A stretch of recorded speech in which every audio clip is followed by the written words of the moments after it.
வெறும் ஒரு கோடு மட்டும் ட்ரா பண்ணி பழகி, அத பேஸ் பண்ணி ட்ரேட் பண்ணா ப்ராஃபிட் பண்ண முடியுமா? அப்படின்னு தான் நம்ம இதில லேர்ன் பண்ண போறோம். ஸோ இதுவுமே ஒரு கைண்ட் ஆஃப் ட்ராப் ட்ரேடிங் தான். இல்ல ட்ராப் ட்ரேடிங் சொல்லலாம். இல்ல ஒரு பிரேக் அவுட், பிரேக் டவுன் ட்ரேடிங்ன்னு சொல்லலாம். இல்லன்னா பையர்ஸ், செல்லர்ஸோட மூவ்மெண்ட்ட பேஸ் பண்ணி எடுக்கிற ட்ரேடிங்ன்னு சொல்லலாம். இல்ல ரிவர்சல் ஸ்ட்ராட்டஜி என்னவா இருக்கட்டும்.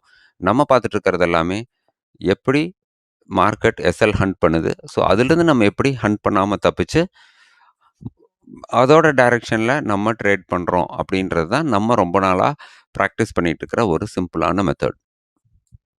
ஸோ உடனே எல்லாரும் கேட்கலாம், "சார் இந்த பிக் மூவ் கேப்சர் பண்ணீங்களா?" அப்படின்னு. இல்ல. இதில நான் போடவே இல்ல. ஸோ என்னோட என்ட்ரி இங்க இருந்துச்சு. எஸ்எல் இங்க இருந்துச்சு. 1:4 டார்கெட் டன் ஆச்சு. ஐ அம் டன் அண்ட் அவுட். இது வந்து ஒரு அன்எக்ஸ்பெக்டட் மூவ். நம்ம செட்டப்க்கு அகைன்ஸ்ட்டா வந்த மூவ். ஸோ இந்த மூவ்ல நான் பார்ட்டிசிபேட் பண்ணல. அண்ட் இந்த மூவ் நீங்க எப்படி பார்ட்டிசிபேட் பண்ணியிருப்பீங்க? இங்க பிரேக் அவுட் வருது. ஸோ இந்த இடத்துல என்ட்ரி எடுக்க முடியுமா? நம்ம எஸ்எல் எங்க வருது? இவ்வளோ பெருசு வருது. இவ்வளோ பெரிய எஸ்எல் ஆல்மோஸ்ட் 150 பாயிண்ட்ஸ் கிட்ட கேண்டில் இருக்க மாட்டிருக்கு. இவ்வளோ பெரிய எஸ்எல் கொடுத்து நம்மளால இவ்வளோ தூரம் மார்க்கெட் போகும்னு பிரெடிக்ட் பண்ண முடியுமா? முடியாது. ஸோ நீங்க எப்படி பார்த்தாலுமே இந்த மூவ் வந்து கேப்சர் பண்ண ட்ரை பண்ணியிருந்தீங்கன்னா very, very, very risky trade. So உங்க கேபிட்டலயே ரிஸ்க் எடுத்து பிடிக்க போற ஒரு ட்ரேட். அதுவே இங்க ஒரு 2, 3 கேண்டில் பாஸ் பண்ணி அப்புறம் விழுந்திருந்து அந்த ஜோன பிரேக் அவுட் ஆகும்போது என்ட்ரி எடுத்திருந்தீங்கன்னா, அது ஒரு perfect trade. It's okay. So இன்னைக்கு ட்ராப் எப்படி ஒர்க் ஆயிருந்துச்சு? நம்ம டெலகிராம் குரூப்ல மார்னிங்கே போஸ்ட் பண்ணியிருந்தோம். ட்ரெண்ட் டவுன் ட்ரெண்ட் நம்ம டவுன் சைடு தான் பிளானிங், செல்லிங் சைடு பிளான் அப்படின்னு. மார்னிங்கே நம்ம டெலகிராம்ல அப்டேட் பண்ணியிருந்தோம். ஸோ டெலகிராம்ல இருக்கிற எத்தனை மெம்பர்ஸ் அத பார்த்தீங்க? அது பேஸ் பண்ணி ட்ரேட் பண்ணீங்க? கமெண்ட் பண்ணுங்க. ஸோ நம்ம போடுற இன்ஃபர்மேஷன் யூஸ் ஆகுதா இல்லையான்ற ஒரு சாட்டிஸ்ஃபேக்ஷன் கிடைக்கும். ஸோ ஃபர்தரா அத கன்டின்யூ பண்ணலாமா வேண்டாமான்ற ஒரு மைண்ட் செட் கிளியர் ஆகும். ஸோ டெலகிராம்ல ஜாயின் பண்ணி ரொம்ப நாளா நம்மள ஃபாலோ பண்ணிட்டு இருக்கவங்க, எத்தனை பேர் நம்ம ப்ரெடிக்ஷனுக்கு பேஸ் பண்ணி ட்ரை பண்றீங்க, இல்ல வாட்ச் பண்றீங்க அப்படின்றதையும் ப்ளீஸ் கொஞ்சம் ஷேர் பண்ணுங்க. ஓகே, இன்னைக்கு பாருங்க மார்க்கெட் ஒரு கேப் டவுன் ஆகுது. கேப் டவுன் ஆகி ஒரு டபிள்யூ பேட்டர்ன் போட்டு அழகா பிரைஸ் மேல போயிருச்சு. ஸோ இங்க என்ன நடந்துட்டு இருக்குது நல்லா கவனிச்சு பாருங்க. Buyers, buyers, again buyers. So நம்ம ஆல்ரெடி தெரியும் மார்க்கெட் வந்து டவுன் ட்ரெண்டில் இருக்குன்னு. ஸோ கம்ப்ளீட்டாக பையர்ஸ் எல்லாம் ட்ராப் ஆகுறாங்க. அகைன் டே ஹையை பிரேக் பண்ணுது. அகைன் இங்கே யார் வரா? பையர்ஸ். ஸோ இவ்வளோ பையர்ஸையும் மார்க்கெட் என்ன பண்ணுச்சு? ஜஸ்ட் லைக் தட் என்ட்ரி கொடுத்து அழகாக நம்ம என்ட்ரி எஸ்எல் அண்ட் ஈஸியாக 1:4 டார்கெட் அச்சீவ்ட். இந்த மூவ் நீங்கள் எப்போ கேப்சர் பண்ணியிருக்க முடியும் அப்படின்னா, இந்த லோ பிரேக் பண்ணிட்டு ப்ரைஸ் ஃபர்ஸ்ட் 5 மினிட்ஸ் கேண்டலோட லோவில் ரெசிஸ்ட் ஆகுது. ஸோ இந்த இடத்துல உங்கள் என்ட்ரி, இதுக்கு மேலே உங்கள் எஸ்எல் 1:3 டார்கெட் அப்படின்னு யாரெல்லாம் இங்கே என்ட்ரி பண்ணிட்டு வெயிட் பண்ணியிருந்தாங்களோ அவங்களுக்கு தான் இந்த மூவ் கிடச்சிருக்கும். ஏன்னா ஒரு மேசிவ் ப்ராஃபிட் பார்க்க ஆரம்பிச்சிட்டிங்க அப்படின்னா கொஞ்சம் ஹோல்ட் பண்ணுறதுக்கான ப்ராபபிலிட்டிஸ் வரும். ஸோ பாருங்கள் அழகாக ஃபர்ஸ்ட் 5 மினிட்ஸ் நம்ம நிறையா வீடியோஸில் சொல்லியிருக்கோம். ஃபர்ஸ்ட் 5 மினிட்ஸ் கேண்டலோட high and low acts as a strong support and resistance. So அதுபடி பார்த்தீங்கன்னா ஃபர்ஸ்ட் 5 மினிட்ஸ் கேண்டிலோட பிரேக் பண்ணி இங்கே ரெசிஸ்டன்ஸ் ஆகுது. இங்கெல்லாம் சப்போர்ட்டாக வேலை செஞ்சது, இங்கே ரெசிஸ்டன்ஸாக வேலை செய்யுது. அப்போது சப்போர்ட் டேர்னிங் இன்டு ரெசிஸ்டன்ஸ்னா down side, resistance turning into சப்போர்ட்னா அப் சைட். ஸோ எப்பெல்லாம் சப்போர்ட் வந்து ரெசிஸ்டன்ஸாக மாறுதோ அங்கே நீங்கள் ரெசிஸ்டன்ட் பேஸ் பண்ணி ஒரு சின்ன ட்ரேட் ட்ரை பண்ணலாம். இது ஒரு சின்ன ஷார்ட்கட். டக்குன்னு ஒரு டாப்லேயோ பாட்டம்லேயோ ஒரு சின்ன எஸ்எல்லோட ஒரு பெரிய டார்கெட்டுக்காக ட்ரை பண்ணுறது. அதுக்காக இவ்வளோ பெரிய massive move once in a blue Moon நடக்கிறது. ஸோ இது எப்போவுமே நம்மளால் கேப்சர் பண்ணிட முடியாது. பட் 1:3, 1:4 அப்படின்ற டார்கெட் நம்மளுக்கு ஈஸியாக கிடைக்கும். இங்கே கேண்டிலில் ஓகே நம்ம என்ட்ரி ஆகிட்டோம், ஆல்ரெடி இங்கே ஒரு நல்ல ப்ராஃபிட்டில் இருக்கோம் அப்படின்றவங்க ட்ரையல் பண்ணிகிட்டே காஸ்ட்டுக்கு candle high, candle high, candle ஹைன்னு ட்ரையல் பண்ணிட்டு போயிருந்தா இங்கே அவுட் ஆகிருப்பீங்க. ஸோ அப்படி ட்ரையலிங் பண்ணிட்டு போகிறவங்க மட்டும்தான் இந்த இடத்துல என்ட்ரு ஆக முடியுமே தவிர, ஒன்ஸ் இந்த மாதிரி ஜெயண்ட் கேண்டில்ஸ் ஃபார்ம் ஆக ஆரம்பிச்சிருச்சு அப்படின்னா அது ரொம்ப ரிஸ்கி. ஸோ பெட்டர் ஃபாலிங் நைஃப்லையும் ஃப்ளையிங் இதுலேயும் கை வைக்கக்கூடாது. மிஸ் ஆச்சுன்னா கையவே போட்டுரும். ஸோ இன்றைக்கி நம்ம ட்ராப் செட்டப் இப்படி தான் ஒர்க் ஆச்சு. நம்ம பையர்ஸ் செல்லிங் சைட் பயாஸில் இருந்தோம். ஸோ மார்க்கெட் மெதுவாக மேலே போய் இங்கே செல்லர்ஸ் பையர்ஸ் எல்லாம் ட்ராப் பண்ணோன்னையும் நம்ம 1:4 அப்படின்ற டார்கெட்டுக்கு ஒரு நல்ல ப்ளே பண்ணோம். ஆப்ஷன் பையிங்கில் கொஞ்சம் ஸ்லோ மூவ்மெண்ட் இருந்தாலும் ஆஸ் பர் ஸ்பாட் நம்மளுக்கு ஈஸியாக 1:4 கொடுத்து நம்ம டெலகிராமோட டார்கெட்ஸும் ஆல்மோஸ்ட் 45 பாயிண்ட்ஸ் ஈஸியாக அச்சீவ் ஆச்சு. ஓகே, ஸோ இன்னைக்கு ஸ்டோரிக்கு வந்துடுவோம். அதாவது நான் உங்ககிட்ட சொன்னது என்ன, ஒரு கோடு போட்டு எப்படி ப்ராஃபிட் பண்ணுறது அப்படின்னு பேசிகிட்டு இருந்தோம். ஸோ அதுக்கு நம்ம முதல்ல எஸ்எல்ஸ் எங்கெங்கே இருக்குதுன்னு அவைலபிள் எப்படி அப்படின்றத புரிஞ்சுக்கிட்டா ஓகே. இல்லை அது புரியலிங்க, அது எனக்கு தெரியவே மாட்டேங்குது, நீங்கள் பாட்டுக்கு எஸ்எல்என்டிங்கன்னு கத்திட்டு கிடக்குறீங்க. உங்களுக்கு வேணால் அது ஒர்க் ஆகிற மாதிரி இருக்குது.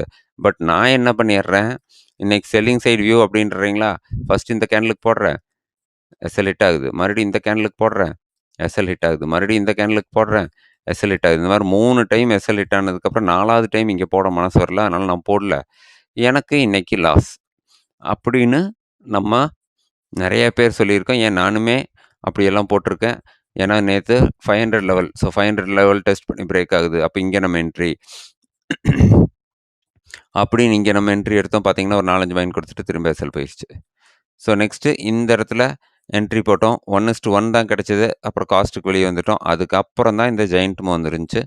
டிஎஸ்எல் போடாமல் இருந்திருந்தால் நேற்று நம்மளுக்கு இங்கேயும் ஒரு ஜாக்பாட் ட்ரேடு தான் அமைஞ்சிருக்கும். டிஎஸ்எல் ஹிட் ஆயிடுச்சு. பட் ஆக்சுவல் எஸ்எல் நம்மளுக்கு அந்த இடத்துல ஹிட் ஆகலை.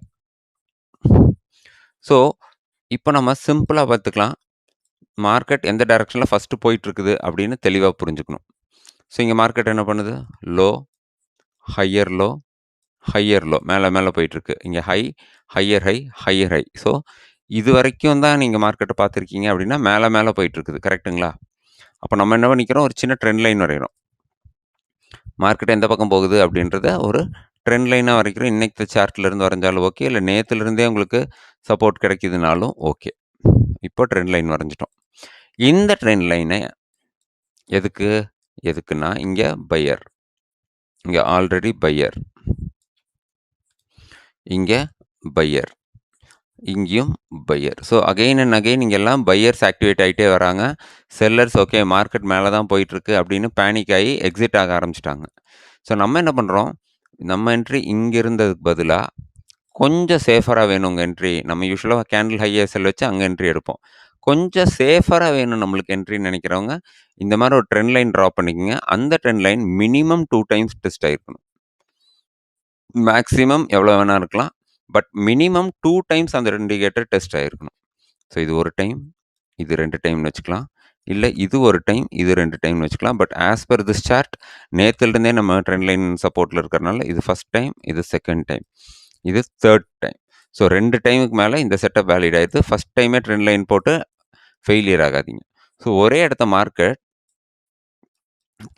திரும்ப டேப் பண்ணும்போது அந்த இடம் வீக் ஆகும். ஒரே இடத்த மார்க்கெட் திரும்ப டேப் பண்ணும்போது அந்த இடம் வீக் ஆகும். ஸோ தேர்ட் டைம்லேருந்து நீங்கள் பிரேக் அவுட் எக்ஸ்பெக்ட் பண்ணி வெயிட் பண்ணணும். ஸோ தேர்ட் டைம் ஆயிடுச்சு, ஃபோர்த் டைம் ஆயிடுச்சு, ஃபிஃப்த் டைம் பிரேக் டவுன் கொடுத்துருச்சு. ஸோ அவ்வளோதான். நம்ம இங்கே என்ட்ரு ஆக வேண்டிய என்ட்ரியை இங்கே எடுக்கிறோம். ஸோ இன்னுமே உங்களுக்கு சேஃபாக வேணுன்னா அது ரீடெஸ்ட் ஆகிட்டு வர வரைக்கும் வெயிட் பண்ணலாம். ஸோ 50% குவான்டிட்டி இங்கே ஆட் பண்ணிக்கங்க, மிச்சம் 50% ரீடெஸ்ட் ஆனதுக்கப்புறம் ஆட் பண்ணிக்கங்க. ஸோ அது மணி மேனேஜ்மெண்ட், ரிஸ்க் மேனேஜ்மெண்ட் அந்த விஷயங்களெல்லாம் கொஞ்சம் பிளான் பண்ணி அதுக்கு தகுந்த மாதிரி பண்ணிக்கங்க. பிளைண்டாக நான் சொல்கிறத கேட்டு ட்ரேட் பண்ணாதீங்க. உங்களோட செட்டப்பையும் அப்ளை பண்ணி உங்களோட மைண்டையும் ப்ளே பண்ணி பண்ணுங்கள். இது வெறும் நிஃப்டிக்காக அப்படின்ட்டு இல்லை, நீங்கள் ஸ்டாக்ஸில், பிட்காயினில், இல்லை கோல்டில் எதில் பண்ணிங்கனாலும் சேம் லாஜிக் தான் நம்ம யூஸ் பண்ண போகிறோம். ஸோ வெறும் ஒரு கோட்டை போட்டோம், அந்த கோடு எத்தனை டைம் மார்க்கெட் தொடுதுன்னு பார்க்குறோம். 2 டைமுக்கு மேலே தொடுது, 3வது டைம் 4வது டைம் தொட ஆரம்பிச்சோனையும் அது உடையுதான்னு பார்க்குறோம். ஒன்ஸ் உடஞ்சோன்னே நம்ம என்ட்ரி, ஸ்விங் ஹை எஸ்எல் வச்சாலும் சரி, கேண்டில் ஹை எஸ்எல் வச்சாலும் சரி, அது உங்கள் சாமர்த்தியம். ஸ்விங் ஹையா கேண்டில் ஹையான்னு நீங்கள் தான் முடிவு பண்ணிக்கணும். ஸோ ஸ்விங் ஹை எஸ்எல் வச்சாலும் சரி, கேண்டில் ஹை எஸ்எல் வச்சாலும் சரி, ஸோ அதுக்கு தகுந்த மாதிரி நீங்கள் உங்கள் ட்ரேடை பிளான் பண்ணி 1:3ன்ற டார்கெட், 1:2ன்ற டார்கெட்டுக்காக ஹோல்டு பண்ணால் நல்லா இருக்கும். ஸோ இன்னும் 2 எக்ஸாம்பிள் பார்த்துட்டு இந்த வீடியோவை நான் வைண்ட் அப் பண்ணிக்கிறேன். ஸோ அதுக்கப்புறம் நீங்கள் பிளான் பண்ணிக்கங்க. ஸோ நெக்ஸ்ட் அன்றைக்கே பாருங்கள், ஒரு நல்ல ஷார்ப் ஃபால் வருது. Again market higher high form பண்ணிட்டு போகுது. ஸோ இந்த இடத்துல பாருங்கள், நம்மளுக்கு தேவை மினிமம் 2 டேப், 1 2 3 டேப் ஆயிடுச்சு. இதையும் சேர்த்துக்கிட்டிங்கன்னா கிட்டத்தட்ட 4 டேப் ஆயிடுச்சு. ஸோ நம்மளுக்கு இங்கே ஒரு ட்ரெண்ட் வேலிட். ஸோ இது உடஞ்சோன்னையும் நம்ம என்ட்ரி எஸ்எல் டார்கெட். ஸோ இது ஒரு சிம்பிளான விஷயமா தெரியுது உங்களுக்கு. பட் ரொம்ப, ரொம்ப, ரொம்ப, ரொம்ப பவர்ஃபுல்லான விஷயம் இது. ஏன்னா, பையர்ஸ் ட்ராப் ஆகுறத நம்ம கண்கூட இப்போ கோடு போட்டோனையும், மார்க்கெட் இப்படியே மேல போயிட்டு இருக்குதுன்னாவே, அங்க பையர்ஸ் ட்ராப் ஆகுறாங்கன்னு நம்மளுக்கு கண்கூட தெரியுது. ஸோ அந்த இடத்துல நம்ம செல் என்ட்ரி எடுக்கும்போது ஈஸியா ஒரு நல்ல ப்ராஃபிட் வருது.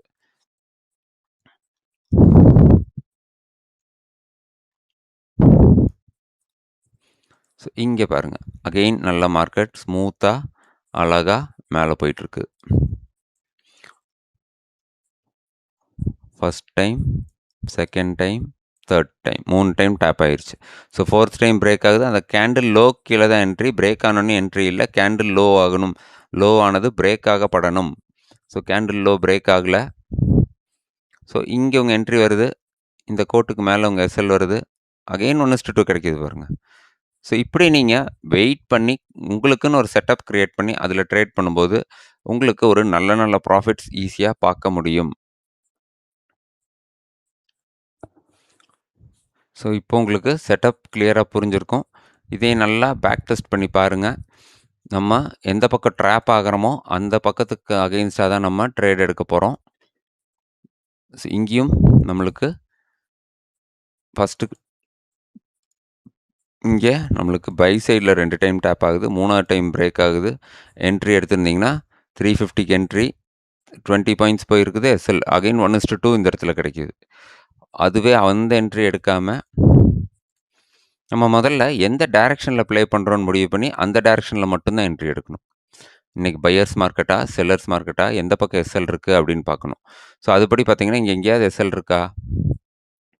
எஸ்எல் இல்ல. அப்போ மார்க்கெட் எதுக்கு மேல போகும்? எஸ்எல் கிரியேட் பண்ண. ஸோ அந்த ட்ரேட்ல நம்ம பார்ட்டிசிபேட் பண்ணக்கூடாது.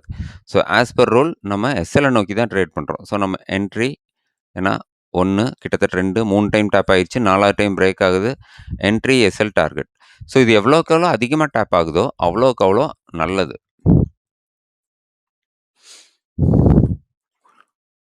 இங்கேயும் பாருங்க மார்க்கெட். இப்போ பையிங் சைடுக்கான சினாரியோ நம்மளுக்கு வந்திருக்கு. இங்க எஸ்எல் இல்ல தான். ஆனா மார்க்கெட் என்ன பண்ணுது? ஓப்பன் ஆனோனே வேகமா ஃபாஸ்ட் செல்லிங் குடுத்து, செல்லர்ஸ் எல்லாம் இந்த இடத்துல ட்ராப் பண்ணுது. ஸோ செல்லர்ஸ் எல்லாம் ட்ராப் ஆனதுக்கப்புறம் நம்மளுக்கு டேப் கிடைக்குது. 1, 2, 3 டேப். பை ஸ்லோ அண்ட் ஸ்டெடியா மார்க்கெட் மேல. ஸோ மார்க்கெட் எந்த பக்கம் டேப் ஆகுது, எந்த பக்கம் பையர்ஸ் இது வந்து சைட்வேஸ் மார்க்கெட். ஸோ நீங்க எங்கேயுமே ட்ரெண்ட் லைன் போட்டு அந்த ட்ரெண்ட் லைன் டேப் ஆகுதா அப்படின்னு பார்த்துருக்கோம் முடியாது. அப்படியும் நீங்க கரெக்ட்டா ட்ரெண்ட் லைன கேப்சர் பண்ணியிருந்தீங்கன்னா, இங்க உங்களுக்கு கிடைக்குது. ஸோ சம்வேர் இங்க உங்க என்ட்ரி அழகா 1:2, 1:3ன்னு கிடைக்குது. ட்ரெண்ட் லைன் ரீடெஸ்ட் ஆகி பெரிய ஃபாலும் கிடைக்குது. ஸோ இந்த செட்டப்ல லாஸ் வராது அப்படின்லாம் நான் பொய் சொல்ல விரும்பல. இதுலயும் லாஸ் வரும். ஸோ லாஸ நீங்க கரெக்ட்டா மேனேஜ் பண்ணி ரிஸ்க் ரிவார்ட 1:2, 1:3 அப்படின்னு கொண்டு போம்போது தான், இந்த செட்டப் உங்களுக்கு ப்ராஃபிட் தரும். இங்க பாருங்க. எவ்வளோ ஈஸியா எல்லா நாளும் ப்ராஃபிட் கிடைக்குதுன்னு பாருங்க. இங்கேன்னு பார்த்தீங்கன்னா, இங்க இப்படி போகுது. ஸோ ஆல்மோஸ்ட் இங்க தான் அந்த செட்டப் மீட் ஆகுது. ஸோ இங்க ஒரு என்ட்ரி, சின்ன எஸ்எல். பட் அகெயின் எஸ்எல் இந்த பக்கம் கிடையாது. பியூரா மார்க்கெட் சொல்றத கேட்கக்கூடாது. மார்க்கெட் என்ன பண்ணுது, இந்த பேட்டர்ன்ல மேல போயிட்டுருக்கு. ஸோ ஒரு டைமும் பாட்டம டேப் பண்ணும்போதும் பையர்ஸ் உள்ள வந்துட்டே இருக்காங்க. பிரேக் அவுட் ஆகும்போதும் பையர்ஸ் உள்ள வருவாங்க. இங்கே எஸ்எல் கிடையாது. எஸ்எல் ஃபர்ஸ்ட் கிரியேட் ஆக வெயிட் பண்ணுங்க. டைரக்ட்டா இந்த ட்ரெண்ட் லைன போட்டீங்கன்னா வேலை செய்யாது. இந்த பக்கம் எஸ்எல் கிரியேட் ஆனா தான், இந்த பக்கம் ஃபாலோ, ரைஸோ வரும். ஸோ எஸ்எல் கிரியேட் ஆகறக்கு நம்ம வெயிட் பண்ணணும். இது பாருங்க ஒரு நல்ல எக்ஸாம்பிள். ஸோ இந்த பக்கம் கம்ப்ளீட்டா செல்லிங் மார்க்கெட். இங்கே மார்க்கெட் ஓப்பன் ஆகி நல்லா செல்லிங் வருது. ஸோ நம்மளுக்கு ட்ரெண்ட் லைன் வேணும். ஸோ கிட்டத்தட்ட இங்கே இந்த ட்ரெண்ட் லைன் கிடைச்சிருச்சு. 1, 2, 3 ஆல்மோஸ்ட் 3 டைம்ஸ் டேப் ஆகுது. எக்ஸாக்ட்டா வச்சா இந்த இடத்துல பிரேக் பண்ண ட்ரை பண்ணியிருக்கு. உள்ள வந்துருச்சு. ஸோ 1, 2, 3 3 டைம், 4த் டைம் பிரேக் அவுட் ஆகுது. So buy. ஸோ நீங்க நேத்து சார்ட்ல இருந்தே இந்த ட்ரெண்ட் லைன டிரா பண்ணி பழகிட்டீங்கன்னா, உங்களுக்கு இன்னும் ஈஸியா இருக்கும். ஸோ இங்க பையர்ஸ் எல்லாம் இன்வைட் பண்ணி மேல கூட்டிட்டு போகுது. ஓவராலா செல்லிங் மார்க்கெட். கீழ டேப் ஆகுது. 2 டைம் டேப் ஆகணுங்க. இம்பார்ட்டன்ட் அதான். 2 டைம் மார்க்கெட் டேப் பண்ணிட்டு ஏதோ ஒரு சைடு பிரேக் ஆகணும். ஸோ செல்லர்ஸ் எங்க இருக்காங்க அப்படின்றத நீங்க புரிஞ்சுக்குங்க. மார்க்கெட் யார ட்ராப் பண்ணுதுன்னு டே சார்ட்ல பார்த்து புரியுங்க. இங்க யார ட்ராப் பண்ணுது? ஈஸியா போகுது. லைட் இப்படி மேல போயிட்டு இருக்கு அப்படின்னா, அங்க அவங்கள தான் ட்ராப் பண்ணுதுன்னு அர்த்தம். ஓப்பன் ஆனதுலருந்தே மார்க்கெட் மேல போயிட்டு இருக்கு அப்படின்னா, இங்க பையர் செட்ட தான் ட்ராப் பண்ணுது. இங்க செல்லர்ஸ் உள்ள இழுக்குது. மறுபடியும் பையர்ஸ் உள்ள இழுக்குது. So buyers, buyers, buyers. So break ஆனோனே நம்மளுக்கு sharp fall sellers.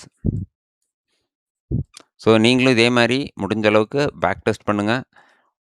Buyers and sellers எந்த பக்கம் இருக்காங்கன்னு பாருங்க. நம்ம ட்ராப் ட்ரேடிங்கையும் இது கூட மெர்ஜ் பண்ணுங்க. ஹை ப்ராபபிலிட்டி செட்டப் ஃபாலோ பண்ணும்போது அது கூட இதையும் மெர்ஜ் பண்ணிக்கிட்டீங்க அப்படின்னா ஈஸியான நல்ல நல்ல ப்ராஃபிட்ஸ் நீங்கள் பார்க்க முடியும். எஸ்எல் பெருசாக இருக்குன்னா அந்த ட்ரேடை அவாய்ட் பண்ணிக்கங்க. லைக் இங்கே 2 டைம் ட்ராப் ஆயிடுச்சு.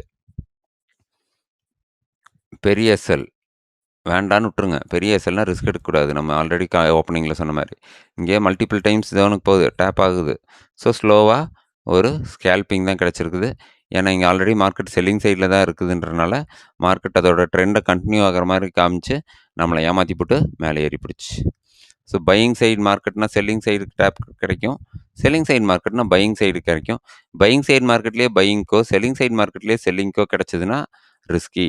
அண்ட் ஒரு டைமும் மார்க்கெட் ட்ராப் பண்ணுதுன்னா மார்க்கெட்டோட ப்ரீவியஸ் ஹையை பிரேக் பண்ணி நியூ ஹை கிரியேட் பண்ண ஆரம்பிக்கும். அப்போ தான் பையர்ஸ் எல்லாம் இன்னும் ஸ்ட்ராங்காக ஆக்டிவாக என்டர் ஆகுவாங்க. ஸோ பாருங்கள் இங்கே new high, again new high, again third time new high. Third time new high போனதுக்கப்புறம் பாருங்கள் என்ன ஃபால். இதுதான் மார்க்கெட்டோட சிம்பிளான விஷயங்க. ரொம்ப சிம்பிளான விஷயத்தை தான் நம்ம காம்ப்ளிகேட் பண்ணி வச்சுருக்கோம். ஓப்பன் ஆனதுலேருந்தே செல்லிங் போயிட்டுருக்கு. மார்க்கெட் சொல்கிறதே கேட்க மாட்டேன். ஸ்ட்ரிக்டாக நான் எனக்கு முடிவு ரூல் போட்டு வச்சுருக்கேன். So buying selling side trade இப்படி வந்துட்டு இருந்துச்சுன்னா நான் எடுக்கவே மாட்டேன், உட்காந்து வேடிக்கை தான் பார்ப்பேன். நம்ம குரூப்லேயும் நிறைய பேர் கேட்பாங்க, என்னையா 10 ரூபா போட்டு 50 ரூபா போயிடுச்சு நீ ஒன்றும் கொடுக்கல அப்படின்னு நிறைய பேர் கேட்டிருக்காங்க. நோ செட்டப் நோ ட்ரேட் அப்படின்ட்டுருவோம். ஸோ இங்கே பாருங்கள் அழகாக 1:2 கிடைக்குது. இவ்வளோ தான் நம்மளுக்கு வேணும். மார்க்கெட் மேலே போகிறேன்னு போட்டு காட்டுது, டேப் ஆகுது, பிரேக் ஆகுது, கீழே விழுகுது. ஸோ சிம்பிளுங்க, ரொம்ப ரொம்ப சிம்பிளான செட்டப். கொஞ்சம் பேக் டெஸ்ட் பண்ணி பார்த்துட்டு லைவ் டெஸ்ட் பண்ணி பார்த்துட்டு பாருங்கள் இது பிட்காயினில் வருதா. எல்லாத்துலேயுமே வரும். பிட்காயின் எடுப்போமா, கோல்டு எடுப்போம். கோல்டு எல்லாத்தோட ஃபேவரட்டாக இருக்குது கொஞ்ச நாளாக. கோல்டு மார்க்கெட் சொல்கிறத கேட்காதீங்க, அவ்வளோதான் இதில் விஷயம். மார்க்கெட் என்ன சொல்லுது, நான் மேலே போகிறேன், நான் மேலே போகிறேன். அப்போது மெதுவாக மேலே போகிறேன்னு போயிட்டுருக்குது. கிட்டத்தட்ட நம்மளுக்கு இங்கே தான் ட்ரெண்ட் லைன் கிடச்சிருக்குது. ஸோ இது கிட்டத்தட்ட ஹரிசாண்டல் லைன் தான் கிடச்சிருக்குது. Okay, no problem. Horizontal line tap ஆயிடுச்சு, 3 டைம் டேப் ஆனது பிரேக் ஆயிடுச்சு. ஸோ ரீடெஸ்ட் இங்கேயே உங்கள் என்ட்ரி பாருங்கள், இன்னொரு ஃபால். ஸோ இதுலேயும் ட்ரெண்ட் லைன் படியும் வரையலாம். நீங்கள் ஹரிசாண்டல் கிடச்சதுன்னா ஹரிசாண்டல், எப்படி கிடச்சதுனாலும் அப்படி இப்படி ஒன்று கிடைக்குது, இங்கே ஒன்று கிடைக்குது. ஸோ இதில் எந்த இடத்துல வேணாலும் நீங்கள் என்ட்ரி எடுத்துருக்கலாம், ஈஸி டார்கெட். ஸோ கரெக்டான ரிஸ்க் அண்ட் மணி மேனேஜ்மெண்ட் தான் இங்கே கேமே உருவாக்குது. செட்டப் வெறும் 10 to 20% தான். நான் கொடுக்குற எல்லா செட்டப்பும் நீங்கள் ஃபாலோ பண்ணணுன்ற அவசியமும் இல்லை, ஃபாலோ பண்ண வேண்டிய கட்டாயமும் இல்லை. செட்டப் வெறும் 10 to 20% தான். உங்களோட money and risk management and psychology ஸ்ட்ராங்காக இருக்குது. என்னால் எவ்வளோ ரிஸ்க் எடுத்தாலும் அந்த 1:2 வெறும் 500 ரூபா ரிஸ்க் எடுத்து 1000 ரூபா உங்களால் பண்ண முடியும் ரெகுலர் பேசிஸ்னால் நீங்கள் தான் மார்க்கெட்டில் வின்னர். வெறும் 1% ப்ராஃபிட் எடுத்தாவே மார்க்கெட்டில் சீக்கிரமாக கேபிட்டல் டபுள் ஆயிரும் 6 மந்த்ஸ்க்குள்ளே அப்படின்றாங்க. ஸோ கேபிட்டலுக்கு 1% to 2% ப்ராஃபிட்டாவது டெய்லி எடுக்க முடியுமா அப்படின்னு நீங்கள் ட்ரை பண்ண ஆரம்பிங்க. பாருங்கள், நான் கீழே தான் போகிறேன், நான் கீழே தான் போகிறேன்னு எல்லா செல்லர்ஸையும் இங்கே ட்ராப் பண்ணுது. நம்ம ட்ரெண்ட் லைனை பிரேக் பண்ணுது, என்ட்ரி மேலே போயிடுச்சு. இங்கே ஒரு அகெயின் இல்லைப்பா அது ஃபேக் அவுட்டு, மறுபடியும் கீழே வந்துடும் நினைப்பாங்கள்ல. ஸோ அவங்கெல்லாம் இங்கே மாட்டுறாங்க, மேலே போயிடுச்சு. மார்க்கெட் மேலே கீழே போகிறேன், இங்கே பாருங்கள், நான் கீழே போகிறேன், நான் கீழே போகிறேன், நிற்க எல்லாம் வாங்குங்க, என்ன செல் பண்ணுங்கன்னு கத்திக்கிட்டு ஓடுது கீழே. நம்மளுக்கு ட்ரெண்ட் லைன் கிடைக்கிது இங்கே. மார்க்கெட் சொல்கிற டைரெக்ஷனில் ட்ரெண்ட் லைன் ஒர்க் ஆகாதுங்க, மார்க்கெட்டுக்கு அகெயின்ஸ்டான டைரெக்ஷனில் தான் ட்ரெண்ட் லைன் ஒர்க் ஆகும். ஸோ அந்த ட்ரெண்ட் லைனில் நம்ம பிரேக் அவுட்டில் எடுக்கிறோம், என்ட்ரி டார்கெட். ஸோ இது கோல்டுக்கான சார்ட்டுங்க, 5 மினிட்ஸ்க்கான சார்ட்டு. ஸோ நீங்கள் எதை வேணாலும் ஃபாலோ பண்ணுங்கள், எப்படி வேணாலும் ஃபாலோ பண்ணுங்கள். Gold, bitcoin, bank Nifty, Sensex, stocks, எதில் வேணாலும் இதை பண்ணலாம். நீங்கள் டைம் ஃப்ரேம் யூஸ் பண்ணுறது என்னன்னு பார்த்துங்க. நான் நிஃப்டிக்கு 5 மினிட்ஸ் யூஸ் பண்ணுறேன். பிட்காயின்னா நீங்கள் 15 மினிட்ஸ் கூட யூஸ் பண்ணலாம். ஸோ இங்கேயும் பாருங்கள், நான் கீழே போகிறேன், நான் கீழே போகிறேன், நான் கீழே போகிறேன்னு வேக வேகமாக போகுது. அப்போது மார்க்கெட் சொல்கிறது நம்ம என்ன பண்ண மாட்டோம், கேட்க மாட்டோம். எங்கே என்ட்ரி, இங்கே 62,900 இவ்வளோ பெரிய ரிஸ்க் எடுக்க முடியும்னா ஓகே, இல்லைனா விட்ருங்க. நம்ம இங்கே எடுத்திருப்போம். இந்த ஃபாஸ்ட் ஃபால் ப்ரீவியஸ் இது, அதாவது பையர் செல்லர்ஸ் வேகமாக ட்ராப் ஆகுறாங்க, இங்கே நம்ம என்ட்ரி, இங்கேருந்து நம்மளுக்கு மேலே போயிருப்போம். ஸோ பிட்காயின்லேயும் இது நல்லாவே ஒர்க் ஆகுது. நீங்க பண்ண வேண்டியதெல்லாம் உங்களோட சக்திக்கு ஏத்த அளவுக்கு பேக் டெஸ்ட் பண்ணி பார்த்துட்டு, லைவ் மார்க்கெட்ல மெயினா இத டெஸ்ட் பண்ணி பார்த்துட்டு, அப்புறம் இது போடலாமா? வேண்டாமா? இந்த செட்டப் ஒர்க் ஆகுமா? ஆகாதான்னு முடிங்க. இது ஒரு நோ இண்டிகேட்டர் செட்டப். வெறும் கோடு போடுறோம், ரோடு போடுறோம். கோடு போடுறோம், ரோடு போடுறோம் செட்டப்ன்னு வச்சுக்கங்க. ஸோ கோடு போட்டு ரோடு போட பழகுவோம். நல்லா ப்ராஃபிட் பண்ண பார்ப்போம். மார்க்கெட் சொல்ற டைரக்ஷன்ல மட்டும் போகாதீங்க. மார்க்கெட் மேல போறேன்னா கோடு போட்டு கீழ போங்க. மார்க்கெட் கீழ போறேன்னா கோடு போட்டு மேல போங்க. மார்க்கெட் கீழ தான் கன்டினியூஸா போறேன் அப்டின்னா போயிட்டு போகுதுன்னு விட்டுருங்க. Simple as that. இந்த இந்த 500 400 பாயிண்ட்ஸ் ஃபால நான் இன்னைக்கு தொட்டு கூட பார்க்கல. வேடிக்கை தான் பார்த்தேன். ஏன்னா, என்னோட செட்டப் வரல. எனக்கு ட்ராப் கிரியேட் ஆகல. ஸோ இது எனக்கு வேண்டாம். எனக்கு இங்க 1:4 கிடைச்சது இந்த இடத்துல. இந்த இடத்துல எனக்கு 1:4 கிடைச்சது. ஐ அம் ஹேப்பி. ஸோ இங்க நான் இங்கேயே என்னோட என்ட்ரி இருந்து, இந்த சின்ன செல்லுக்காக உள்ள இருந்திருந்தேன் அப்டின்னா, மேபி இவ்ளோ தூரமாவது உள்ள இருந்திருப்பனோ என்னமோ! பட் நம்ம இங்க போடவே இல்ல. ஏன்னா செட்டப் மீட் ஆகல அப்டின்ட்டு போடவே இல்ல. ஸோ அந்த மாரி டைம்ல நம்ம உழுகுறத பார்த்து ஃபோமோல ஐய்யயோ! போகுதே போகுதேன்னு என்ட்ரி ஆனோம்னா, நம்ம கேப்பிட்டல் கைவிட்டு போறதுக்கான சான்சஸ் அதிகம். ஸோ ஃபோமோல எப்பவுமே என்ட்ரி ஆகாதீங்க. தேங்க் யூ ஃபார் வாட்சிங் ஃபிரெண்ட்ஸ். வீடியோ ஆல்மோஸ்ட் 20 மினிட்ஸ் போயிருச்சு. ஸோ உங்களுக்கு 5 மினிட்ஸ் தான் டைம் இருக்கும். So again thank you for subscribing. நம்ம டெலகிராம் குரூப்ல ரொம்ப நல்லா போயிட்டுருக்குது. SL part of the game. So எஸ்எல்ல பார்த்து பயப்படுறவங்க ட்ரேடிங்கே பண்ணக்கூடாது. 10 எஸ்எல் தொடர்ந்து குடுத்தாலும் 4 ட்ரேட்ல உங்களால ப்ராஃபிட்ட ரிகவர் பண்ண முடியும் அப்டின்ற தைரியம் இருக்கவங்க ட்ரேட் பண்ணுங்க. அந்த அளவுக்கு risk and money management follow பண்றவங்க மட்டும் ட்ரேட் பண்ணுங்க. ஏன்னா இது ஒரு 100% risky business. Thank you for வாட்சிங் ஃபிரெண்ட்ஸ்.